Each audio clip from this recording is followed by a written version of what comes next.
2026 February 3. ಇದರಲ್ಲಿ ನಾನು ಏನು ಮಾಡಿದ್ದೀನಿ, ನಿಫ್ಟಿ ಫೆಬ್ರವರಿ 25,200 ಪುಟ್ನ ಸೆಲ್ ಮಾಡಿದ್ದೀನಿ.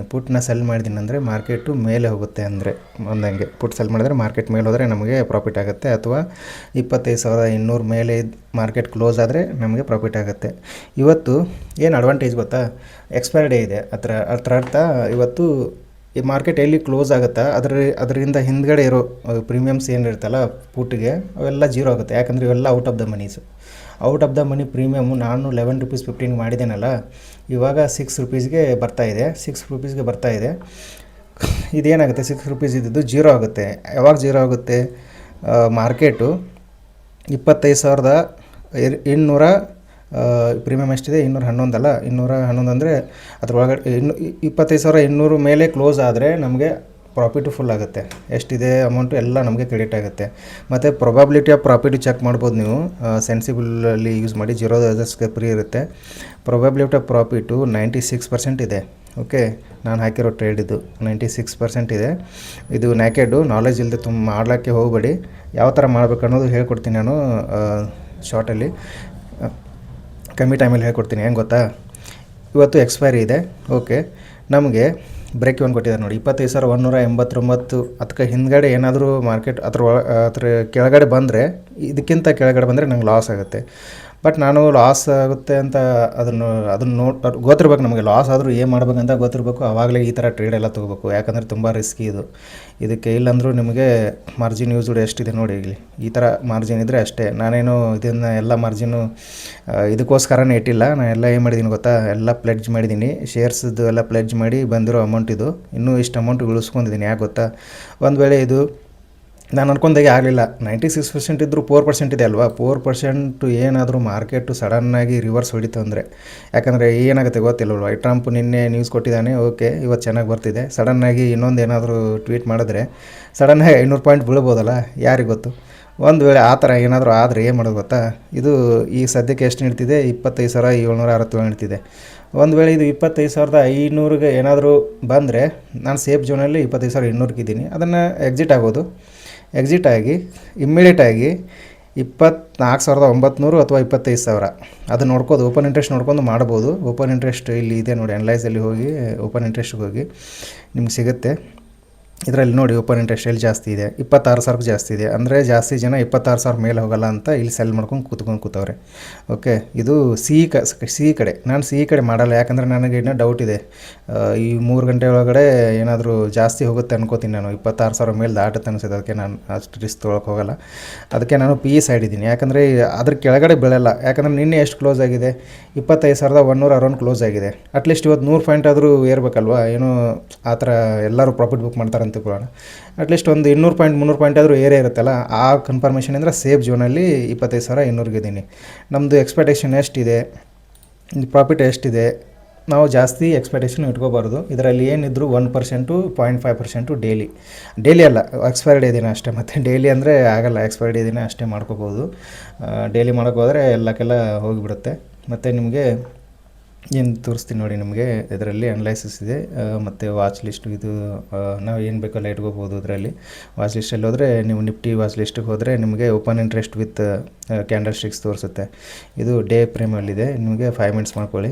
5 ಮಿನಿಟ್ಸ್ ಮಾಡಿಕೊಂಡ್ರೆ ನಿಮಗೆ ಈ ಥರ ಸಿಗುತ್ತೆ. ಎಲ್ಲಿ ಓಪನ್ ಇಂಟ್ರೆಸ್ಟ್ ಜಾಸ್ತಿ ಇದೆ ನೋಡ್ಕೋಬೋದು. 25,800 ನೆಕ್ಸ್ಟು 25,500 ನಾನು ಅದನ್ನೇ ಹೇಳಿದ್ದು. ಇದೇನಾದರೂ ಕೆಳಗಡೆ ಸಡನ್ನಾಗಿ ಇದು ಕ್ರಾಸ್ ಆದರೆ ನಾನು 25,200 ಏನು ಮಾಡ್ತೀನಿ, ಬೈ ಮಾಡ್ಕೋತೀನಿ. ಸೆಲ್ ಮಾಡಿದ್ದನ್ನು ಬೈ ಮಾಡಿಕೊಂಡು ಇಮ್ಮಿಡಿಯೇಟಾಗಿ 25,000 ಜಾಸ್ತಿ ಓಪನ್ ಇಂಟ್ರೆಸ್ಟ್ ಇದೆ. ಅದಕ್ಕೆ ನಾನು ಸೇಫ್ ಝೋನಲ್ಲಿ 24,900 ಹೋಗ್ತೀನಿ. ಯಾಕಂದರೆ ಹೇಳಕ್ಕೆ ಬರಲ್ಲ ನಮಗೆ ಎಷ್ಟೊಂದು, ಏನೋ ಒಂದು 2-3 ರೂಪಾಯಿ ಪ್ರೀಮಿಯಮ್ ಹೋಗಲಿ, ಬಟ್ ನಮಗೆ ಸೇಫ್ ಸೈಡ್ ಇರಬೇಕು. ಪ್ರಾಫಿಟಲ್ಲಿ ಬರೋದು ನೋಡ್ಬೇಕು ನಾವು. ಎಷ್ಟು ಪ್ರಾಫಿಟ್ ಮಾಡ್ತೀವಿ ಇಂಪಾರ್ಟೆಂಟ್ ಇಲ್ಲ, ಕನ್ಸಿಸ್ಟೆನ್ಸಾಗಿ ಪ್ರಾಫಿಟ್ ಮಾಡಬೇಕು.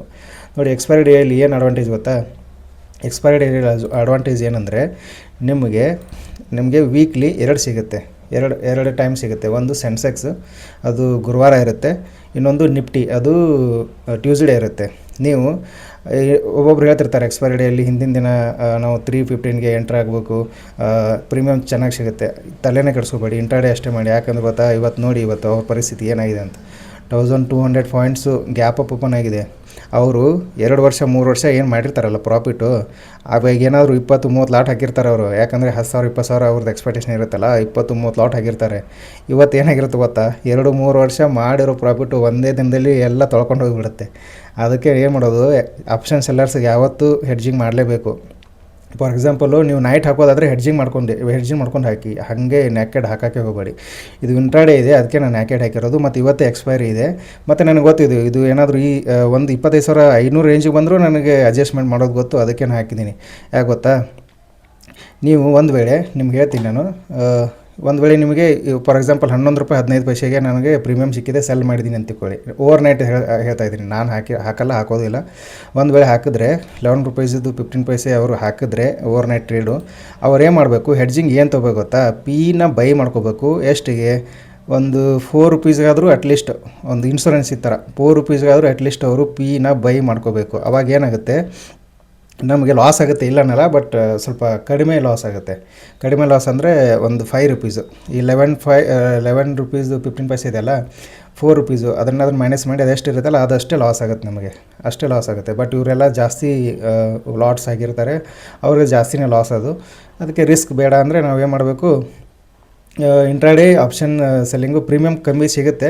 ಬಟ್ ಎಲ್ಲೋ ಒಂದೇ ದಿನ ಸಡನ್ನಾಗಿ ಎಲ್ಲ ತೊಳ್ಕೊಂಡ್ಕಿಂತ ಈ ಥರ ಇದ್ದರೆ ತುಂಬ ಒಳ್ಳೆಯದು. ಇವಾಗ ನೋಡಿ 1200 ಪಾಯಿಂಟು ಈ ಥರ ಎಲ್ಲ ಗ್ಯಾಪ್ ಅಪ್ಪು ಗ್ಯಾಪ್ ಡೌನು ಹಾಗೇ ಆಗುತ್ತೆ. ವರ್ಷದಲ್ಲಿ 2-3 ದಿನ ಆಗುತ್ತೆ, ಈ ಥರ ಆಗುತ್ತೆ. ಕೊರೋನಾ ಟೈಮಲ್ಲಿ ಆಗಿತ್ತಲ್ಲ ಆ ಥರ ಆಗುತ್ತೆ. ಆ ಥರ ಇದರಲ್ಲಿ ಆಪ್ಷನ್ಸ್ ಬಯರ್ಸ್ಗೆ ತುಂಬ ಲಾಭ ಇದು, ಬಟ್ ಆಪ್ಷನ್ ಸೆಲ್ಲರ್ಸ್ಗೆ ಇದು ವಿತೌಟ್ ಹೆಡ್ಜಿಂಗ್ ಮಾಡಲೇಬಾರ್ದು. ಪ್ರಾಫಿಟ್ ಎಲ್ಲ ತೊಳ್ಕೊಂಡು ನಿಮ್ದು ಏನಿದೆ ಅಲ್ಲ ಅಕೌಂಟು ಏನು ಪ್ಲೆಡ್ಜ್ ಮಾಡಿ ತೊಗೊಂಡಿರ್ತೀವಿ ಎಲ್ಲಕ್ಕೆಲ್ಲ ಹೋಗಿಬಿಡುತ್ತೆ. ಓಕೆ, ಇದನ್ನು ಪ್ರಾಫಿಟ್ಟು ಅಟ್ಲೀಸ್ಟ್ ಒಂದು 1500 to 1800 ಎಕ್ಸ್ಪೆಕ್ಟೇಷನ್ ಇದೆ. ಯಾಕಂದ್ರೆ ಇನ್ನೂ ಎಷ್ಟು ಉಳಿದಿದೆ ನೋಡೋಣ ಪ್ರಾಫಿಟ್ಟು. ನಮ್ಮದು ಪ್ರೀಮಿಯಮಲ್ಲಿ ಎಷ್ಟು ಉಳಿದಿದೆ ಗೊತ್ತಾ, ನೋಡೋಣ. ಆಪ್ಷನ್ ಬಿಲ್ಡರಲ್ಲಿ ಓಪನ್ ಮಾಡೋಣ. ಆಪ್ಷನ್ ಬೋರ್ಡಲ್ಲಿ ಇನ್ನೂ 800 ರುಪೀಸ್ ಇದೆ. ಓಕೆ, ಇನ್ನೊಂದು 300-400 ಎಕ್ಸ್ಪೆಕ್ಟೇಷನ್ ಇದೆ. ಅಷ್ಟು ಬಂದರೆ ಎಕ್ಸಿಟ್ ಮಾಡ್ತೀನಿ. ಇದು ಎಲ್ಲ ಅಮೌಂಟ್ ಬರುತ್ತೆ ನನಗೆ, ಆದರೆ ಕೂತ್ಕೋಬೇಕು 3:30ವರೆಗೂ. ಬಟ್ ಬೇರೆ ಆಫೀಸ್ ಕೆಲಸ ಮಾಡಬೇಕು, ಅದಕ್ಕೆ ಇದನ್ನು ಎಕ್ಸಿಟ್ ಆಗಿಬಿಡ್ತೀನಿ. ಇನ್ನೊಂದು ಸ್ವಲ್ಪ ಪ್ರಾಫಿಟ್ ಎಕ್ಸ್ಪೆಕ್ಟೇಷನ್ ಮಾಡಿಕೊಂಡು ಎಕ್ಸಿಟ್ ಆಗ್ತೀನಿ. ಇವಾಗ 1365 ನಡೀತಿದೆ, ಒಂದು 1800 ಅಥವಾ 1900 ಬಂದರೆ ಎಕ್ಸಿಟ್ ಆಗ್ಬೋದು. ಇವಾಗ ನೋಡಿ ಪ್ರಾಬಬಿಲಿಟಿ ಪ್ರಾಫಿಟ್ಟು 97 ಇದೆ. ಇದರ ಅರ್ಥ 25,200ಕ್ಕಿಂತ ಕೆಳಗಡೆ ಇವತ್ತು ಮಾರ್ಕೆಟ್ ಬರಲ್ಲ. ಒಂದು ವೇಳೆ ಬಂದರೂ 3% ಪ್ರೊಬಬಿಲಿಟಿ ಇದೆ, ಬರ್ಬೋದು. ಬಟ್ 97% ಬರಲ್ಲ ಅಂತ ಸೆನ್ಸಿಬಲಲ್ಲಿ ತೋರಿಸ್ತಾ ಇದೆ. ಓಕೆ, ಮತ್ತು ಇದೇನಪ್ಪ 2,000-1,500ಕ್ಕೆ ಎಷ್ಟೊಂದು ರಿಸ್ಕ್ ಅಂದರೆ ಇಂಟ್ರಾಡೇ ಇದೆ, ಮುಂದ್ಗಡೆ ಕೂತು ನೋಡ್ತಿದ್ದೀನಿ. ಅದಕ್ಕೆ ರಿಸ್ಕ್ ತೊಗೋಬೋದು, ಬಟ್ ಪ್ರಾಫಿಟ್ ನೋಡಿಕೊಂಡೇ ಮಾಡಬೇಕು. ಇದೆಲ್ಲ 40% ಇದ್ದಾಗೆಲ್ಲ ಈ ಥರ ಹಾಕ್ಕೊಂಡು ಹುಚ್ಚರ್ಗಂತ ಕೂರಬಾರ್ದು. ಯಾಕಂದರೆ ನೀವು ಎಲ್ಲ ಮಾಡಿರೋದೆಲ್ಲ ತೊಳ್ಕೊಂಡು ಹೋಗಿಬಿಡುತ್ತೆ. ಇವತ್ತೇನೋ ನ್ಯೂಸ್ ಇದೆ, ಗುಡ್ ನ್ಯೂಸ್ ಇದೆ, ಅದಕ್ಕೆ ಆ ಥರ ಹೋಗಿದೆ ಮಾರ್ಕೆಟು. ನನಗನ್ಸುತ್ತೆ ಒಂದು 200+ ಪಾಯಿಂಟ್ ಆದರೂ ಮಾರ್ಕೆಟ್ ಎಸ್ಟರ್ಡೇ ಪ್ರೀವಿಯಸ್ ಡೇದು ಕ್ಲೋಸಿಂಗ್ ಪ್ರೈಸ್ಗಿಂತ 200 ಪಾಯಿಂಟ್ಸ್ ಆದರೂ ಅಬೋವ್ ಕ್ಲೋಸ್ ಆಗೇ ಆಗುತ್ತೆ ಅಂತ ನಾನು ಕಾನ್ಫಿಡೆಂಟ್ ಇದೆ. ಅದಕ್ಕೆ ಮಾಡಿದಿರೋದು. ಬಟ್ 3% ಹೇಳೋಕ್ಕಾಗಲ್ಲ, ಏನಾಗುತ್ತೆ ಹೇಳೋಕ್ಕಾಗಲ್ಲ. ಅದರಿಂದ ನಾನು ಅಬ್ಸರ್ವ್ ಮಾಡ್ತಿರ್ತೀನಿ, ಅಡ್ಜಸ್ಟ್ಮೆಂಟು ಗೊತ್ತು ನನಗೆ. ಇಲ್ಲಿವರೆಗೂ ಬಂದರೆ ಏನು ಮಾಡ್ತೀನಿ, ಇಮಿಡಿಯೇಟಾಗಿ 25,000 3 ಲಾಟ್ ಸೆಲ್ ಮಾಡಿದ್ದೀನಿ. 3 ಲಾಟ್ ಇದ್ದರೆ ಏನು ಮಾಡ್ತೀನಿ, 25,000 ಅಥವಾ 24,900ಗೆ 6 ಲಾಟ್ ಸೆಲ್ ಮಾಡ್ತೀನಿ. ಆವಾಗ ನನಗೆ ಒಂದು 6 ರೂಪಾಯಿದು ಪ್ರೀಮಿಯಮ್ ಸಿಕ್ಕಿದ್ರೆ ಅದು ಡಬಲ್ ಮಾಡ್ಕೋತೀನಿ ಅಲ್ಲ, 12 ಆಯಿತು. 12 ಆದರೆ ನನಗೆ ಏನು ಲಾಸ್ ಆಗಿರುತ್ತಲ್ಲ ಅದು ಇಲ್ಲಿ ಸಿಕ್ಬಿಡುತ್ತೆ ನನಗೆ. ಓಕೆ, ಏನು ಅಟ್ಲೀಸ್ಟ್ ಈಕ್ವಲ್ ಟು ಈಕ್ವಲ್ ಮಾಡ್ಕೊಂಡ್ರೆ ನನಗೇನು ಅಫೆಕ್ಟ್ ಆಗೋಲ್ಲ. ಓಕೆ, ಈಕ್ವಲ್ ಟು ಈಕ್ವಲ್ ಮಾಡ್ಕೊಂಡ್ರೆ ಅಫೆಕ್ಟ್ ಆಗೋಲ್ಲ. ಮತ್ತು ನಿಮಗೆ ಚಾರ್ಜಿಂಗ್ ನೋಡಬೇಕಲ್ವ, ಚಾರ್ಜ್ ಎಷ್ಟಾಗಿದೆ ನೋಡಿ. ನಾನು 3 ಲಾಟ್ ಹಾಕಿದ್ದೀನಿ. ಇವಾಗ STT ಬೇರೆ ಜಾಸ್ತಿ ಮಾಡಿದ್ರೆ, ಬಟ್ ಇನ್ನೂ ಅಪ್ಲೈ ಆಗಿಲ್ಲ. ಅದು ಇನ್ನು ಯಾವಾಗುತ್ತೆ ನೋಡಬೇಕು. ಅದು ಫೈನಾನ್ಷಿಯಲ್ ಇಯರಿಂದ ಸ್ಟಾರ್ಟ್ ಆಗುತ್ತೆ ಅನಿಸುತ್ತೆ, April 1st.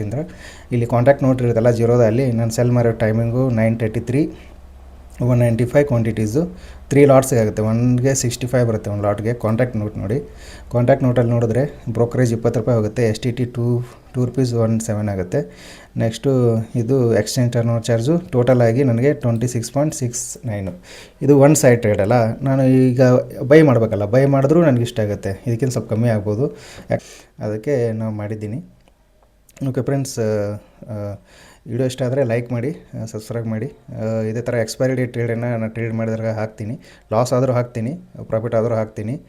ಯಾಕಂದರೆ ನಾವು ಪ್ರಾಫಿಟ್ ಆದಾಗ ಅಷ್ಟೇ ಹಾಕಿದ್ರೆ ಅದು ಸರಿ ಅನಿಸಲ್ಲ ಅದು. ಯಾಕಂದರೆ ಲಾಸು ಹಾಗೇ ಆಗುತ್ತೆ. ನಾವು ಲಾಸ್ ಆಗಿದ್ದನ್ನು ಯಾವ ಥರ ಪ್ರಾಫಿಟ್ ಕವರ್ ಮಾಡ್ತೀವಿ, ಕನ್ವರ್ಟ್ ಮಾಡ್ತೀವಿ, ಅದನ್ನು ಹಾಕಬೇಕು. ಅಂದರೆ ಅದರಿಂದ ಕಲಿಯೋದು ತುಂಬ ಇರುತ್ತೆ. ಮತ್ತು ಟ್ರೈನಿಂಗ್ ಕೊಡ್ತಿರ್ತಾರೆ ಅವರು ಇವರು ಅಂತ ಏನು ತಲೆ ಕೆಡಿಸ್ಕೋಬೇಡಿ, ನೀವೇ ಸ್ವಂತ ಸ್ಟಡಿ ಮಾಡಿ ಆವಾಗಲೇ ನಿಮ್ಗೆ ನಾಲೆಜ್ ಬರೋದು. ಅವ್ರವ್ರ ಹತ್ರ ಟ್ರೈನಿಂಗ್ ಸುಮ್ಮನೆ ದುಡ್ಡು ಕೊಟ್ಟು ನಾನು ಕೊಟ್ಟಿದ್ದೀನಿ ಕೆಲವೊಂದು 235 ರುಪೀಸ್ಗೆ ಪ್ರೀಮಿಯಮ್ ಬಂದಿತ್ತು, ಅವಾಗ ಎಕ್ಸಿಟ್ ಆದೆ. ನೋಡಿ ಟೈಮಿಂಗ್ ನೋಡಿ, 1:35 1:36 ಅಂತ ತಿಳ್ಕೊಳ್ಳಿ, 1:36ಗೆ ಎಕ್ಸಿಟ್ ಆದೆ. ನನಗೆ ಎಷ್ಟು ಚಾರ್ಜಸ್ ಆಯ್ತು ಅಂತ ನೋಡಿ ಕಾಂಟ್ಯಾಕ್ಟ್ ನೋಟಲ್ಲಿ. ಟೋಟಲಾಗಿ 50 ರುಪೀಸ್ ಆಯಿತು. ಓಕೆ, ಫಸ್ಟಿಗೆ ಸೆಲ್ ಮಾಡುವಾಗ 27 ರುಪೀಸ್ ಅರೌಂಡು, ಇದು 24 ರುಪೀಸ್ ಅರೌಂಡ್ ಆಯಿತು. ಟೋಟಲು 51 ರುಪೀಸ್ ಆಯಿತು ನನಗೆ ಚಾರ್ಜಸ್ಸು. ಓಕೆ, 51 ರುಪೀಸ್ ಚಾರ್ಜಸ್ ಆಯಿತು. ಮತ್ತು ಪೊಸಿಷನಲ್ಲಿ ಹೋದರೆ ನಮಗೆ 1700 ರುಪೀಸ್ ಪ್ರಾಫಿಟ್ ಆಯಿತು. ರಿಫ್ರೆಶ್ ಮಾಡ್ತೀನಿ ಬೇಕಾದ್ರೆ. ಓಕೆ, ಓವರ್ ಟ್ರೇಡ್ ಯಾವತ್ತೂ ಮಾಡಬಾರ್ದು. ಓಕೆ, ಒಂದು ಅಥವಾ ಎರಡು, ಮ್ಯಾಕ್ಸಿಮಮ್ ಒಂದು ಟ್ರೇಡ್ ಮಾಡೋದೇ ಉತ್ತಮ. ಅಂದರೆ ಪ್ರಾಫಿಟಲ್ಲಿರ್ತೀವಿ. ಅದು ಓವರ್ ಟ್ರೇಡ್ ಮಾಡಿದ್ರೆ ತುಂಬ ಲಾಸ್